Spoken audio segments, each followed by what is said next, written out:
चलिए तो अब हम शुरू करते हैं पॉलीजेनिक इनहेरिटेंस या जिसको हम बोलते हैं क्वांटिटेटिव इनहेरिटेंस। अब इसको क्वांटिटेटिव क्यों बोलते हैं उसको भी आगे समझते हैं। When one phenotypic character is controlled by more than one gene it is called as polygenic inheritance. मतलब जब भी किसी भी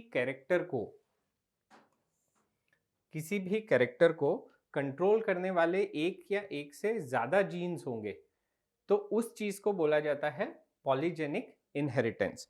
और इसी चीज को क्वांटिटेटिव इनहेरिटेंस क्यों बोला जाता है, इसलिए क्योंकि ये वाली चीजें हम क्वांटिटेटिवली एनालाइज कर सकते हैं। कि जैसे मान लीजिए कि अगर हम बात करें हमारे स्किन कलर की, तो स्किन कलर को हम शेड्स के रूप में देख सकते हैं कि कौन सी चीज कितनी डार्क है कितनी लाइट है। तो जब हम ऐसे क्वांटिटेटिवली किसी चीज को एनालाइज कर सकते हैं तो ऐसे इनहेरिटेंस को बोलते हैं आप क्वांटिटेटिव इनहेरिटेंस। इसी तरीके से अगर हम कभी कोई हाइट समझें कि अगर कोई जीन है जो सीधे सीधे हमारी हाइट को इफेक्ट कर रहा है और उसका वो क्वांटिटेटिव इनहेरिटेंस है, दैट मीन्स कोई कितना छोटा है कितना बड़ा है उससे बड़ा है कम छोटा है, ये वाली चीजें जो हम उसको एक क्वांटिटेटिव वे में उसको एनालाइज कर सकते हैं, तो ऐसे इनहेरिटेंस को बोलते हैं क्वांटिटेटिव इनहेरिटेंस। तो अब हम जो पढ़ने वाले हैं वो पढ़ने वाले हैं पॉलीजेनिक इनहेरिटेंस या क्वांटिटेटिव इनहेरिटेंस। और जैसा कि डेफिनेशन बता रही है, व्हेन वन फिनोटाइपिक कैरेक्टर, जब कोई भी एक पर्टिकुलर कैरेक्टर एक से ज्यादा जीन्स के द्वारा कंट्रोल किया जाता है, character is controlled by more than one gene, एक जीन से ज्यादा जीन उसको उस पर्टिकुलर कैरेक्टर को कंट्रोल कर रहे हैं, तो ऐसी चीज को हम बोलते हैं पॉलीजेनिक इनहेरिटेंस। और सबसे पहले कोलरन कोलरेंटर ने इस चीज के ऊपर स्टडी किया था और इसीलिए ये कहलाते हैं father of polygenic inheritance. It is also called quantitative inheritance, जो अभी हम लोगों ने बात करी कि इसको क्वांटिटेटिव इनहेरिटेंस क्यों बोला जाता है। The quantity of inheritance depends on the dominant alleles. अब ये जो क्वांटिटेटिव इनहेरिटेंस है या पॉलीजेनिक इनहेरिटेंस है, ये कितने डोमिनेंट जीन्स किसी पर्टिकुलर कैरेक्टर के लिए कितने डोमिनेंट जीन्स प्रेजेंट हैं उसके ऊपर निर्धारित होता है। सो dominant alleles have cumulative effect each expressing part of the trait. अब जैसे हमने स्किन कलर की बात करी और स्किन कलर को हमने बताया कि कंट्रोल करने वाले 3 जीन्स होते हैं, तो अगर तीनों ही जीन्स अपनी प्योर डोमिनेंट स्टेट में होंगे तो बहुत ज्यादा डार्क कलर हो जाएगा। और तीनों ही जीन्स अगर रिसेसिव स्टेट में होंगे, अपनी पूरी की पूरी रिसेसिव स्टेट में होंगे, मतलब होमोजाइगस कंडीशन होगी हमारे रिसेसिव कैरेक्टर के लिए, तो व्यक्ति जो होगा उसका स्किन कलर जो होगा वो प्योर वाइट हो जाएगा, जिसको हम एल्बिनो भी बोलते हैं। वहीं अगर अब जैसे जैसे ये डोमिनेटिंग कैरेक्टर स्किन को डार्क बनाने वाला जीन जो है, जितने नंबर ऑफ जीन्स बढ़ते जाएंगे उस हिसाब से शेड जो है वो लाइटर से डार्क की तरफ बढ़ता चला जाएगा। तो कौन कौन से शेड्स होते हैं क्या होते हैं उनको भी आगे हम देख लेते हैं।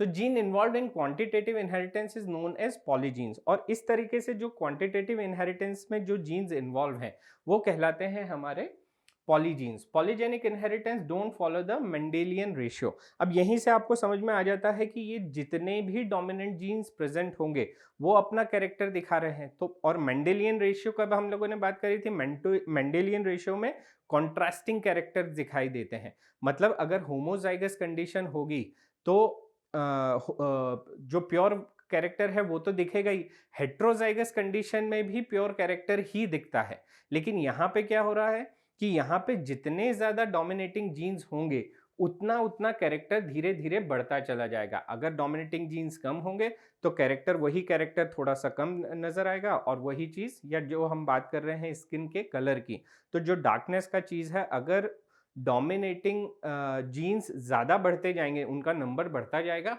तो हमारा डार्कनेस बढ़ता चला जाएगा।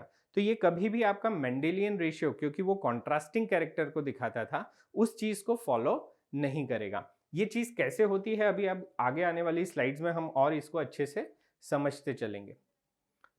अब एग्जाम्पल जो हम अभी बात कर रहे थे कि स्किन कलर का जो कलर होता है, ह्यूमंस में जो स्किन कलर होता है वो पॉलीजेनिक इनहेरिटेंस का ही नतीजा है। और स्किन जो कलर है वो 3 जीन्स के द्वारा कंट्रोल किया जाता है।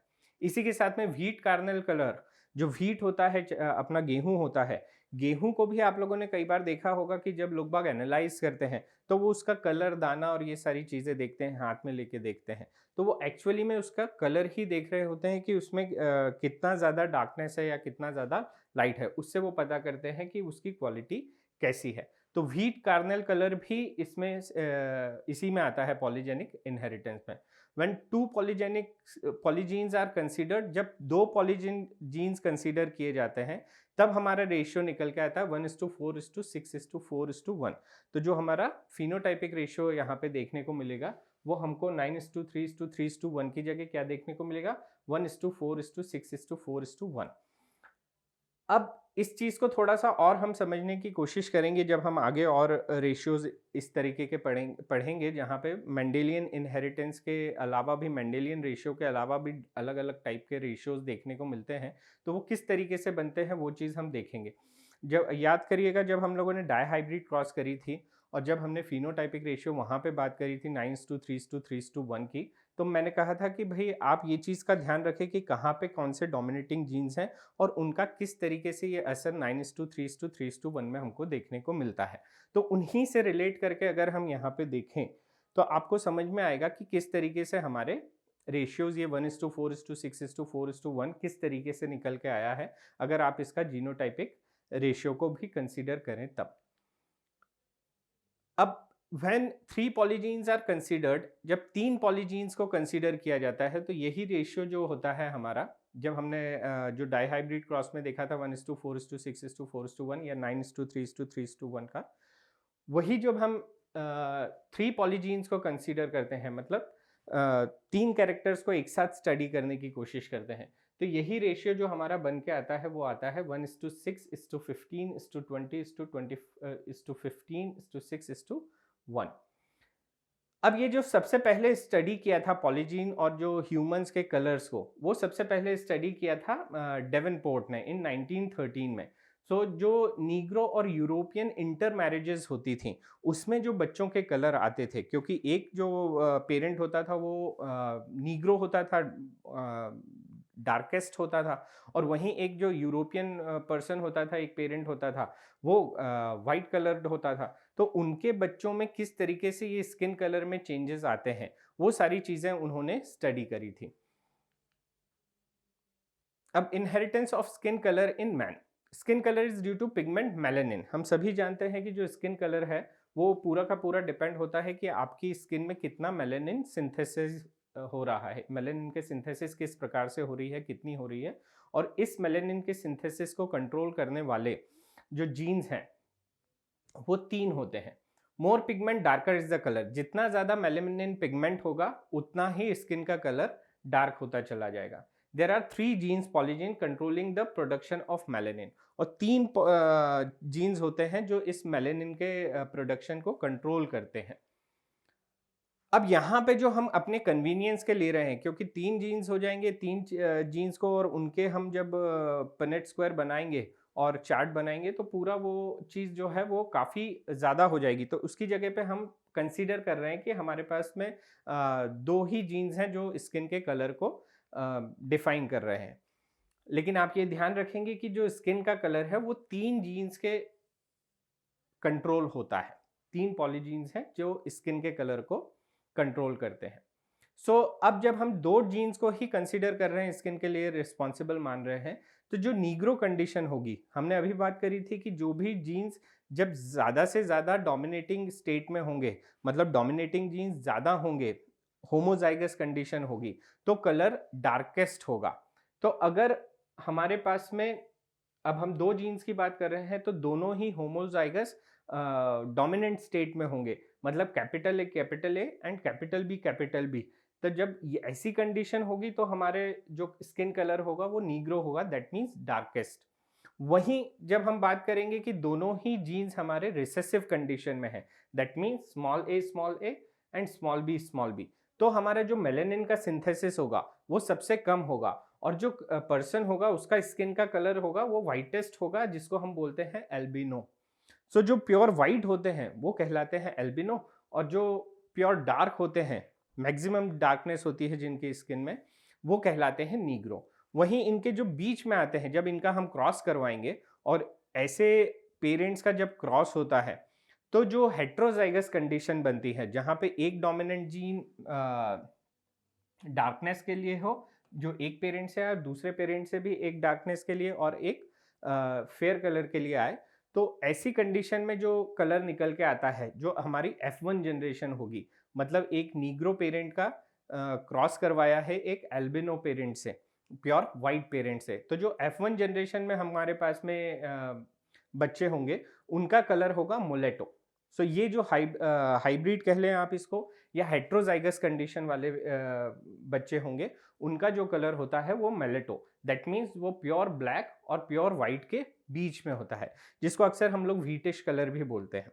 अब जब भी ये पॉलीजेनिक इनहेरिटेंस की बात हो रही है, तो जो भी हमको कलर मिलेंगे अब वो मोलेटो से डार्क की तरफ मिलेंगे, मतलब मोलेटो से हमारा एक पर्सन होगा वो डार्क होगा, वेरी डार्क होगा एंड देन नीग्रो आ जाएगा। वहीं मोलेटो से अगर हम आएंगे तो यहाँ से जब हम एल्बिनो की तरफ जाएंगे तो fair, very fair and albino हमको देखने को मिलेगा। ये स्किन के कलर हमको देखने को मिलेंगे। अब ये किस तरीके से होता है इस चीज को हम समझ लेते हैं। जो हमारी F1 जनरेशन थी जिसमें हमको जो जीन्स मिले वो हेट्रोजाइगस कंडीशन में मिले, तो जब हम इनकी सेल्फिंग करवाते हैं, अब जब ये मान लीजिए कि आप सेल्फिंग मतलब यहाँ पे हम जो एक ही पेरेंट्स की संतान होंगी उनकी तो आपस में सेल्फिंग करवा नहीं सकते, लेकिन जब कोई दो मोलेटो, जो दो ऐसे पर्सन्स जो हेट्रोजाइगस कंडीशन वाले हैं, जब उनका आपस में वो पेरेंट्स बनते हैं और उनकी जब आगे की प्रोजेनी देखी जाती है, F2 जनरेशन देखी जाती है, तो किस तरह के कलर के वेरिएशन आते हैं उसको हम थोड़ा सा समझने की कोशिश करते हैं। तो ये यहाँ पे हमारा पनेट स्क्वायर बन गया है और पनेट स्क्वायर में जब हम F1 जनरेशन के गैमेट्स देखेंगे तो वो हमारी हेट्रोजाइगस कंडीशन थी। वहां पे हमारे जो गैमेट्स बनेंगे ये हमारी हेट्रोजाइगस कंडीशन थी। जो गैमेट्स बन के आएंगे उसमें आएंगे हमारा एक आ जाएगा कैपिटल ए, कैपिटल बी, एक गैमेट ऐसा आ जाएगा। एक गैमेट आएगा हमारा कैपिटल ए, स्मॉल बी, एक आएगा स्मॉल ए, कैपिटल बी, और एक हमारा गैमेट बनेगा स्मॉल ए और small B. That means homozygous for homozygous, एक कंडीशन बनेगी हमारी होमोजाइगस कंडीशन और एक बनेगी होमोजाइगस रिसेसिव जीन्स की और एक बनेगी होमोजाइगस डोमिनेंट पेयर की। बाकी हमारे पास में जो दो पेयर होंगे वो दो गैमेट्स जो होंगे वो हेट्रोजाइगस कंडीशन में होंगे, दैट मीन्स उनके पास में एक डोमिनेंट कैरेक्टर भी रहेगा और एक रिसेसिव भी। तो जब हम इस तरीके से इसका चार्ट बना के देखते हैं, पनेट स्क्वायर बना के देखते हैं और उसमें देखते हैं कि किस तरीके से हमारे ऑफस्प्रिंग्स जो हैं F2 जनरेशन के जो बच्चे होंगे उनके किस किस तरीके के कलर हो सकते हैं। तो जब हम ये चीज देखते हैं तो हमको पता चलता है कि जो एक पर्सन तो होगा वो हमारा प्योर नीग्रो होगा, मतलब जिसके पास में चारों ही जीन डोमिनेट कैरेक्टर के होंगे, डोमिनेंट कैरेक्टर के होंगे डार्क कलर के लिए। तो एक पर्सन ऐसा होगा और एक पर्सन हमारा ऐसा होगा जिसके पास में चारों ही जीन्स रिसेसिव कंडीशन में आएंगे, जिसमें डार्कनेस का सबसे कम कैरेक्टर आएगा और वो हमारा हो जाएगा, उसका कलर जो होगा एल्बिनो होगा। और वहीं अगर आप इस चीज को कंसीडर करके देखें कि कितने हमारे पास में डार्क आए हैं और कितने फेयर, कितने मुलेटो कलर के आए हैं, तो उस चीज को अगर आप देखना चाहें तो ये चीज हमारा जो रेशियो निकल के आता है वो निकल के आता है 1 डार्क को करिए, जहां पे डार्क कलर कहाँ पे आएगा, अब डार्क कलर वहां आएगा जहां पे 3 डोमिनेटिंग जीन्स होंगे। तो आइदर वो कैसे कैसे हो सकते हैं, double A and a capital B, capital A capital A capital B and small B, या फिर हमारे कैसे हो सकते हैं एक कैपिटल ए और दो कैपिटल बी, मतलब दो हमारे बी वाले जीन्स जो हैं वो हैं हमारे डोमिनेटिंग स्टेट में। इसी तरीके से जब आप ये चीजें कैलकुलेट करेंगे तो डार्क वाले हमारे पास में जो आ रहे हैं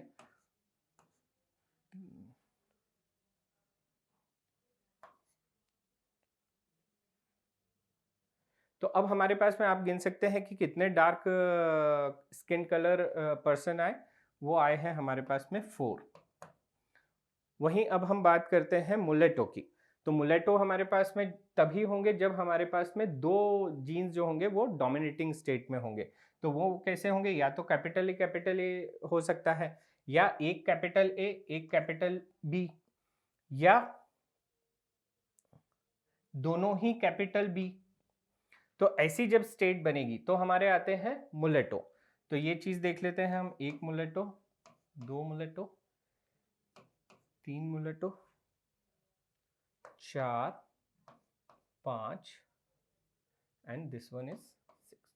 तो 6 हमको ऐसे देखने को मिलते हैं जो मुलेटो स्किन कलर के होंगे। उसी के बाद में अब आते हैं हम फेयर कलर में। और फेयर कलर के पास में हमारा जीन कैसा होगा? केवल एक ही जीन होगा जो डोमिनेटिंग स्टेट में होगा। दैट मीन्स या तो उसके पास एक कैपिटल ए होगा या फिर एक कैपिटल बी। बाकी जितने भी जीन्स होंगे वो सब रिसेसिव स्टेट में होंगे। तो यहाँ पे एक कैपिटल ए है और एक कैपिटल ए यहाँ पे है। तो ये जो भी कैपिटल ए वाले हैं, एक कैपिटल बी यहाँ पे है, तो ये सारे जो होंगे ये हमारे पास में हो जाएंगे फेयर स्किन कलर वाले, और नंबर इनके हो जाएंगे अराउंड 4।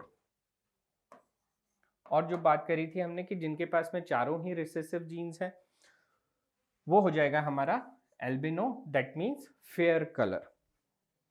तो अब जो हमारा रेशियो निकल के आया वो निकल के आया 1:4:6:4:1। तो ये फिनोटाइपिक रेशियो आया हमारा। और ये क्योंकि हम लोगों ने इसको एज अ डाईहाइब्रिड क्रॉस करा था, तो ये चीज़ हमारी किस तरह से आना चाहिए थी? जो हमारा रेशियो आना चाहिए था 9:3:3:1 का, वो अब हमारा निकल के आ रहा है 1:4:6:4:1। अब ये देखिए आप, यही चीज़ें हम लोगों ने इनको फोटो के तौर पे दिखाई है कि किस तरीके के स्किन कलर के वेरिएशन हमको देखने को मिलेंगे। तो पहला जो है हमारा वो है albino, that means pure white.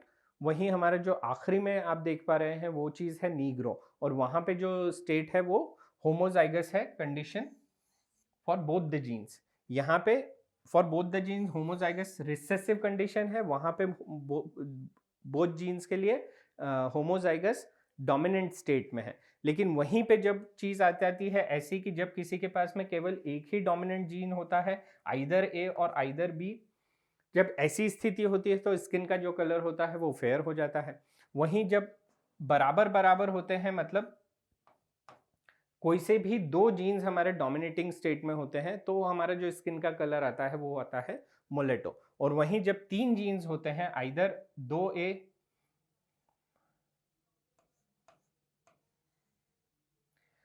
जब 2A और एक बी सिंगल बी, मतलब 3 जीन्स डोमिनेटिंग स्टेट में होते हैं और एक रिसेसिव में, तब हमारा जो कलर होता है वो डार्क होता है। और जब हमारा 2B और एक डोमिनेटिंग स्टेट में होते हैं, तब भी हमारा जो स्किन का कलर निकल के आता है वो डार्क निकल के आता है।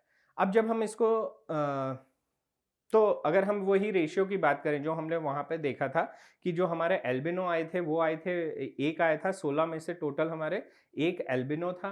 फेयर जो थे वो हमारे 4 थे, मुलेटो स्किन कलर थे हमारे 6, डार्क थे 4 और नीग्रो थे 1, जो ये डोमिनेंट एलिल्स के तौर पे आए। तो अब अगर हम इस चीज को, स्किन कलर को एक कर्व के रूप में देखना चाहें, तो हम लोग ये पाएंगे कि ये एक बेल शेप्ड कर्व बनता है। ये अगर आप देखें तो जो कलर्स का शेप बनेगा, जो स्किन कलर का शेप बनता है, वो हमको जब भी इस तरह की मैरिजेस होती हैं तो सबसे ज़्यादा जो कलर देखने को मिलता है वो हमको देखने को मिलता है मुलेटो। और वहीं से जैसे ही हम मुलेटो से या जीन्स के जैसे जैसे जीन्स जो है डोमिनेटिंग कैरेक्टर वाले ज़्यादा या कम होते जाते हैं, तो उसी के साथ में हमको स्किन के अलग अलग शेड्स देखने को मिलते हैं, और वो पूरे जाते हैं नीग्रो से लेके हमारे एल्बिनो कंडीशन में। तो ये जो चीज़ हो गई, ये चीज़ कहलाती है हमारी पॉलीजेनिक इनहेरिटेंस।